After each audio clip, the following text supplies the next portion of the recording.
Throw it down, big man.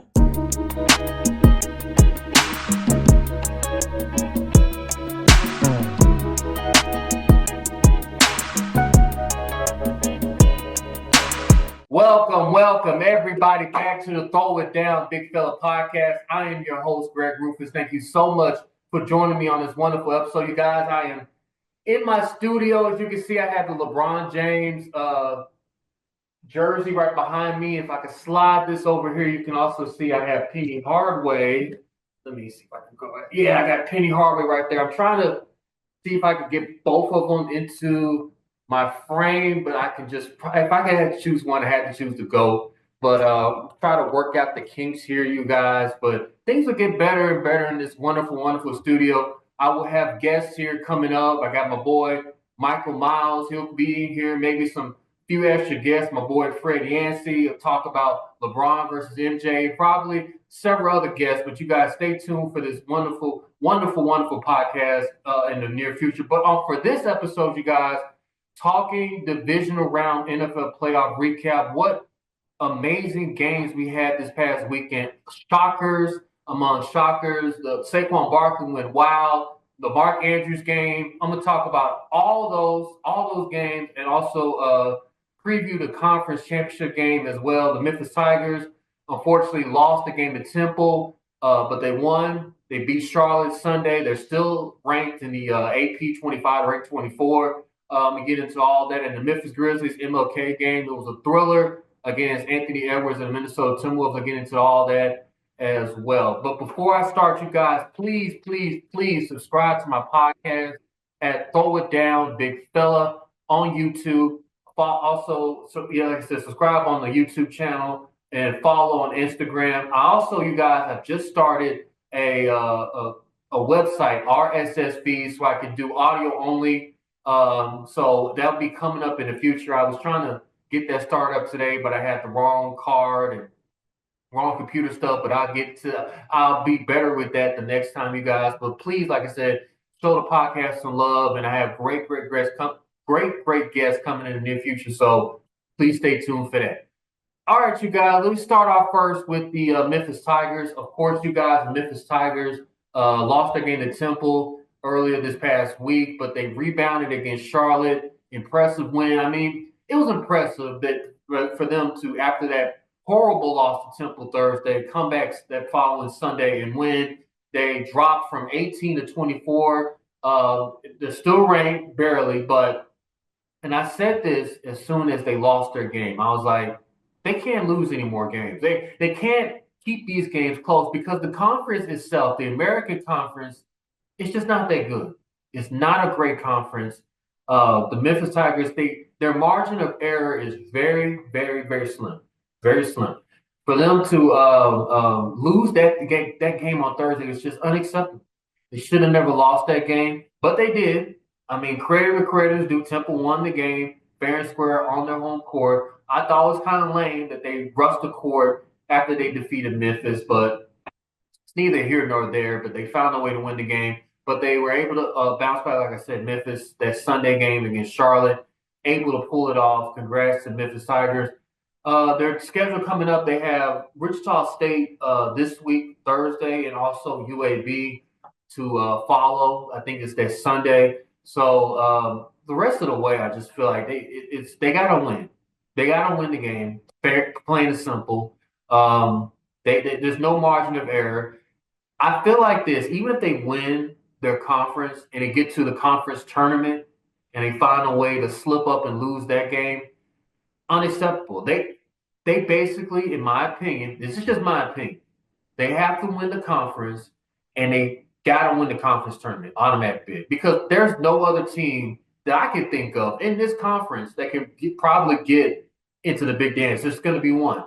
It's going to be one. That's how bad this conference is. So they gotta pull it off. They gotta win this game. They gotta win the conference, and they gotta win the conference tournament and go far to get the respect of all the other conferences. Because, like you say, you look at the SEC. The SEC might have 15, 16 teams. They're just loaded. They are loaded with teams in the SEC. Of course, the Big 10, the Big 12, the Pac-12, I don't even know, probably Pac-12, Big E. You just know that there's just going to be so many other teams in every single conference, but the American and like several other conferences that'll probably just get one team in. You win the conference tournament, you win. So Memphis Tigers, they just got to win out. I know it's as difficult as that may be, and it sounds.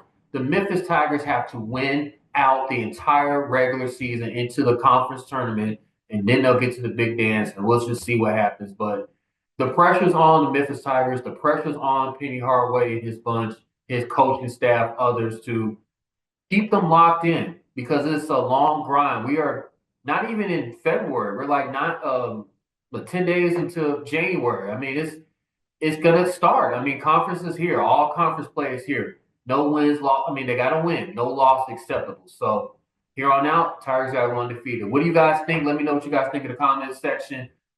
Is it fair that Memphis is still ranked? And you look at the other teams that have lost and still are ranked. Like Tennessee had a horrible loss this past week, still top 10. Several other teams that shouldn't be in. I think UConn had a 2-point loss to Creighton, I think, still in there. I mean, there are several other teams that lose, but they still their ranking is like right there. They're like they're not going anywhere. So I time will tell. Time will tell how it goes. But let me know what you guys think. The Memphis Tigers. Do you feel the same way I feel? They got to win out to get to the conference tournament. Can they afford to lose in the conference tournament? Let me know what you guys think down in the comment section below. Let's see. All right. All right, you guys. Let me get to the Memphis Grizzlies. Of course, the Memphis Grizzlies had their MLK game against the Minnesota Timberwolves. It is one of the more important games for all the games in the NBA is to commemorate and remember the life and legacy of Dr. Martin Luther King. So it's one of the more important games between this day and I believe Christmas. The like this day is so important to just commemorate and remember what a great man Dr. Martin Luther King really was. And it's an honor, and it would be an honor for me if I were to play on MLK Day. But it happened. The Memphis Grizzlies played the Minnesota Timberwolves. They were down pretty much the entire game. Anthony Edwards and them did their thing. Also, shout out to it was Cheryl Miller. Amari Stoudemire, and I forgot the track runner, the one that was with the guy that threw up the 1968 jump. One of them, and I'm sorry, I'm gonna beat myself in the head when I get his name. But all three of them got honored for what they've done. They got the Dr. King Legacy Award before the game. Lucky Day was performed at the game, so it was a really good atmosphere. People are inept to want to go to Dr. King, go to the National Civil Rights Museum, commemorate Dr. King. So it was great for the nation to spotlight Memphis outside of all the other stuff that's going on in Memphis, but to spotlight the Memphis Grizzlies, that was must see. But like I said, going to the game, the Timberwolves were up the whole game. The Grizzlies picked it up in the second half. Gigi Jackson made his appearance. He only scored 4 points, but he made his season debut as well. John Moran and them, Desmond Bain was lighted up from three. Anthony Edwards had a chance to win the game. He didn't. And the Grizzlies won 108 to 106. It was a great comeback win for the Grizzlies. The Minnesota Timberwolves, I think, are just 22-21. They're mediocre. But it was still a great comeback win for the Grizzlies. Let me pull up their schedule and see what games they got coming up.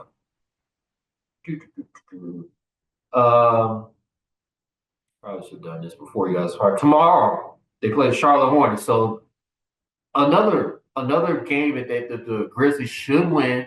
Even though it's LaMelo and them is must see, but they should probably win that game. And they also play Friday night, and they also play Saturday. So they play the Pelicans and the Grizzlies, and then they hit the road for the New York Knicks on Monday night. So some very easy wins of games they got coming up for the Memphis Grizzlies. Let me know what you guys think. Memphis Grizzlies, can they get on a little roll now? They should blow out these teams they got coming up. But let me know what you guys think of their comeback win against the Minnesota Timberwolves, and can this carry them forward leading up through the regular season. I still believe they're the most dangerous team in the West outside of OKC. I know SGA, Shea Gilgeous-Alexander is on a league of his own. He is tearing things up in the league. I understand that. That's a clear. He is clearly the MVP of the league right now. There's no question about that. But I feel like when the Grizzlies are healthy, when everybody's healthy, John Morant, now you got Gigi coming back. Marcus Smart still has not been able to play. He's been out the majority of the season. Vince Williams as well. Do they make a trade at trade deadline? Possibly Jimmy Butler. I know They said Jimmy Butler is probably not coming here. I've heard all that, but I'm not buying it for 1 cent. But we'll see how it is moving forward. But this should be an interesting stretch coming up for the Memphis Grizzlies. Let me shout out the women's the Lady Tigers. I haven't shouted them out in a while. Let me get a good look at what they're doing. The last I think they played Friday night. No, they played Tulane Saturday. I'm sorry, and they won the game 68-65. They're 4-13, but hey, a win is a win. Take it how you can take it. Dee Hagelman had 20 points, led the Memphis Tigers. So a win is a win. They'll take it. Congratulations to the women's Tiger basketball team. But they lost to University of Texas San Antonio that Wednesday. They won this game Saturday against Tulane. Their next couple games, let me pull up their schedule. They play Saturday against Tulsa, 2 o'clock, ESPN Plus, and should be it. And then they play Charlotte at Memphis at the Fieldhouse next Wednesday. So they're at Tulsa Saturday afternoon. Go Tigers, go! I know it's been a rough season, especially for the head coach there, but things will get better, you guys. I mean, it's 1 year. Keep your heads up, you guys. Everything will be all right. But go Tigers, go! All right. The championship game. How could I forget that championship game? So the national championship game was last night. Ohio State and Notre Dame. Ohio State defeated Notre Dame. Notre Dame tried to make a little comeback, fourth quarter, only trailed by 8, but then Ohio State closed it out with a touchdown late in the fourth quarter to win. I'm going to give credit where credit is due. Ryan Day was a dead man walking, literally and figuratively. He was literally a dead man walking. I mean, they wanted to fire Ryan Day so bad. Like, it was not even. And was it warranted? Was it okay if they lost to UT? Does he deserve to get fired? My personal opinion, yes. And I'm here to admit, and I think a lot of other people, a lot of national media, Stephen A. Smith, others, Shannon Sharp probably, I'm not sure, but all the media people will probably tell you that they're wrong. And I'm here to admit I am one of those people. I am wrong. Ryan Day is a hell of a coach, and I just want to apologize to him. He did a great job. He does not deserve to get fired now. I mean, he's got the championship. They're a loaded team. They spend a lot of money on these players. I think they're favorites to win now. Odds bets according to betting sites, and they should. They should definitely be prohibitive favorites to win. But I mean, it shouldn't have taken this point. It's the fact of they always lose to Michigan. They always lose the big game, especially this year. They lost to Michigan at home. Unacceptable. I mean, it was the question should have been there. It really should be there, especially after they lost to Michigan. But give credit when credit's due. They had an amazing road. They beat some great teams. They beat UT. They beat Texas. I mean, they deserve to be where they are, and give credit where credit is due to Ryan Day, really good coach. Also want to give credit to Notre Dame. I mean, I know Notre Dame, they always fold under pressure when it's a championship game, but they were there. They were there, and Marcus Freeman, he did a really good job with this team, getting them to the championship game. I'll give credit where credit is due. I want them to be in a big conference, but look, they're just who they are. I mean, they find a way to get the job done. I can't knock them for that. I would love for them to be in a big-time conference, but it's neither here nor there. But they did a really, really good job. Marcus Freeman did, and they're going to be a power force in the years to come. So shout out to Notre Dame, and congratulations to the Ohio State Buckeyes. I know LeBron James is happy. I know he's a happy man. from Ohio. So shout out to Ohio State Buckeyes on a great championship run. And hopefully the Memphis Tigers can get there next year. They got a lot of work to do, a lot of pieces to be made, but I'm sure Ryan Silverfield and his team will get it together moving forward. All right, you guys, let me recap the divisional round playoffs. Start off with Saturday afternoon, the Houston Texans and the Kansas City Chiefs. The Chiefs won the game 23-14, I believe. Yeah, no, 23-15. I'm sorry, 23-15. I'm gonna say this right off the rip. I'm not putting 100% on the referees. Now, did they blow some bad calls in that game to cost, I mean, potentially Houston Texans to lose the game? Yes. But I'm here to say for all the Houston Texans fans that are crying wolf and crying foul and the referees and all that, you can't expect to win a football game just scoring field goals. You just can't do it. I mean, I don't know in any world, especially in a playoff game, divisional round, conference, Super Bowl, any type of big time game, if you cannot get a touchdown, one touchdown, let alone, you can get two or whatever. If you can't get one touchdown alone by yourself, you deserve to lose the game. You deserve to lose the game. It is reckoning for you to lose the game. You got to get a touchdown or two, CJ Stroud. Like, I looked at the first quarter, and I'm being completely honest. I watched the first quarter. I saw the when Kansas City was going, like they kicked it to Kansas City, guy was rolling in, and the guy got a foul. He threw his helmet. He pushed his special teams coach, unacceptable. If that was me, he would be sitting so far up the bench. It's ridiculous, that guy. Like that is way out of bounds. And I'm all for players. Like I would stand up for a player more than I stand up for a coach. But that was completely unacceptable. Completely unacceptable. He should be fined. He should go give the check something to that assistant coach. Didn't deserve it. I mean, it was bow-legged and stupid. And the crazy part is he cost them 3 points because if he didn't do that 15-yard throw in his helmet, Kansas City would not got that field goal because it was a quick 3-and-out.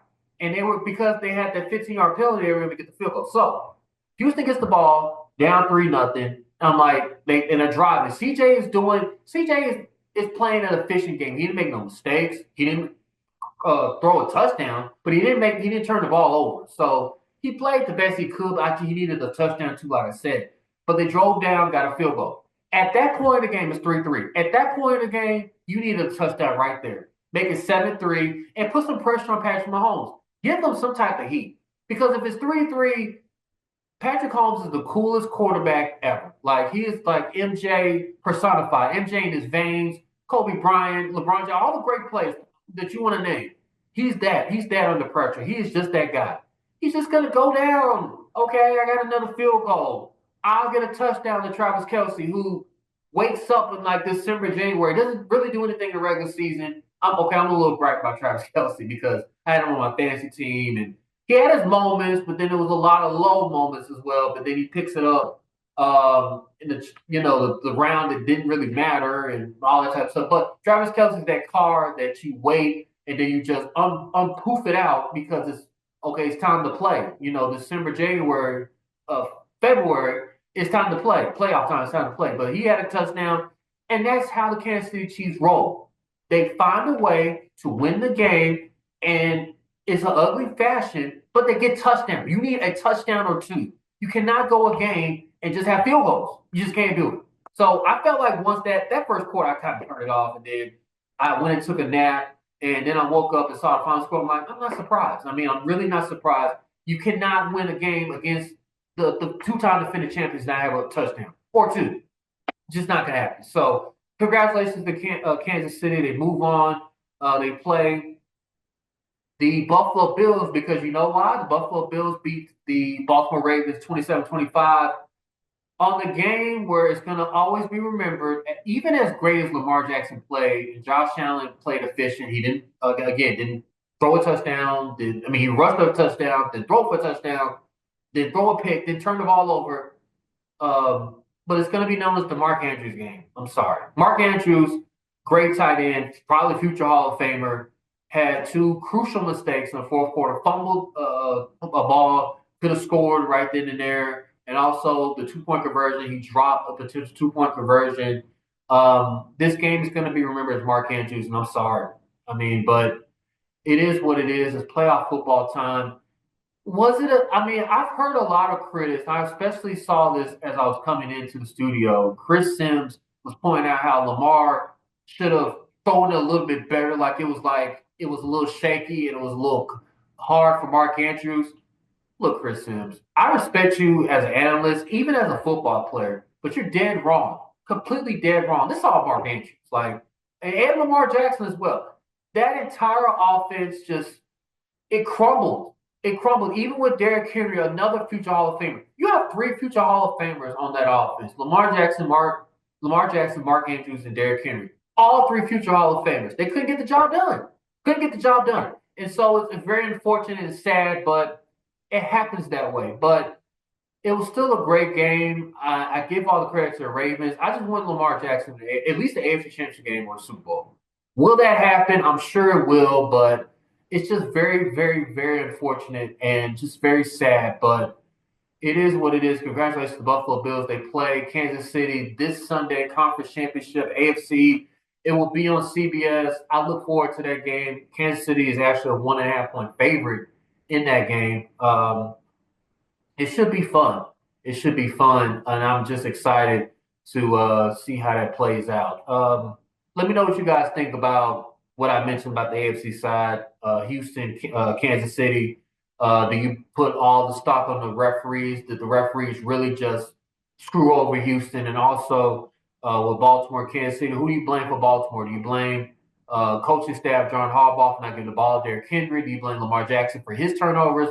Or do you blame Mark Andrews for the fumble and the drop 2-point conversion that would have tied the game? Maybe send it to overtime. I don't know. But let me know what you guys think about those 2 games in the AFC. What you think about the conference championship on the AFC side.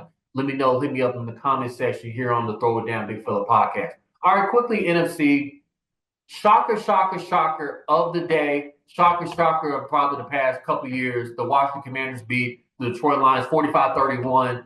I'm really disappointed in Detroit for several reasons. Number one, I knew that the Detroit Lions defense was a little shaky, but they had all these injuries. I get all that. And I respect the hell out of Detroit. They're a really, really good football team. I really do. I respect them. But you cannot have Jameis Williams, one of the great receivers that they have, throw a end around like to cost like a trick play to probably end your season. That is ridiculous. Jared Goff threw a couple of interceptions. I get it. But I'm not giving my ball. I'm not giving the ball to Jameis Winston from the throw the ball and then to make that type of mistake that he made. He cost them the season off that stupid trick play. He really did. But I don't want to just discredit what Detroit did. I'm going to talk about what Washington did. What Washington did was unbelievable. The Washington Commanders, Jalen Daniels, are the team of the future. Jalen Daniels is probably the top 3 rookie I've ever seen in my entire life. I mean, I still think Michael Vick is like the number 1 electric. I really still do believe that. But Jalen Daniels is like right there. He's just you have to tune in. You have to watch him each and every day because he wants to throw. Everybody just thinks, oh, Jalen just wants to sit back and run. He wants to throw. He wants to be a prolific quarterback passer inside the pocket. But if he has to, he has to run. That's what makes him so dangerous and so lethal. And it's going to be a problem for my team coming up. But congratulations to the Washington Commanders. I know Daniel Snyder is just kicking some stuff around. Like, how did I just not see this in the future? How did I not see this? But he was able to do it. He was able to overcome all that. And it was just unbelievable for them to go into Detroit as underdogs, 8.5 points, and for them to go in there and to beat the Detroit Lions and send the Detroit Lions home. I mean, Detroit, everybody had Detroit Super Bowl. Detroit this, Detroit that.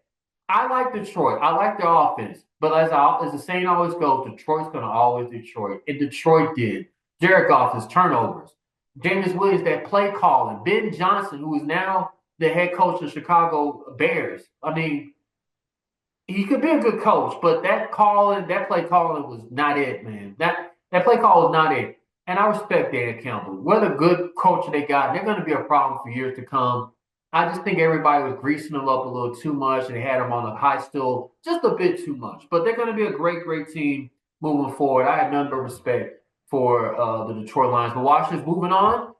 And guess who they play? They play my Philadelphia Eagles because my Philadelphia Eagles defeated the LA Rams 2022.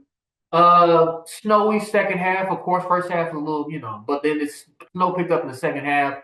Saquon Barkley, Saquon Barkley, Saquon Barkley. What more can I say? The New York Giants, again, I'm going to say this for the rest of my life. The New York Giants, thank you. Thank you so much for just giving us the greatest running back, one of the greatest running backs in Philadelphia Eagles history. I mean, he's just so good. 205 yards again. Remember, he had 255 the last time we played him in November in LA. Just unstoppable force he was. And I know the naysayers are going to say Jalen Hurts didn't do anything again. Jalen Hurts is hurt. He's hurt, meaning his last name he's hurt. See what his status is for now. He's going to play, but I don't know how limited he's going to be play calling. He really couldn't push because of his leg, and I get it. But he's got to. I mean, I said it last week. Even when they beat the Green Bay Packers, he has to play better. He has to be on a subpar level. He doesn't turn the ball over. He's still winning in the playoffs. He only has that one playoff loss against Tampa. Oh, two losses against Tampa Bay. I'm sorry. He finds a way to win the game. That's all I can ask for this guy.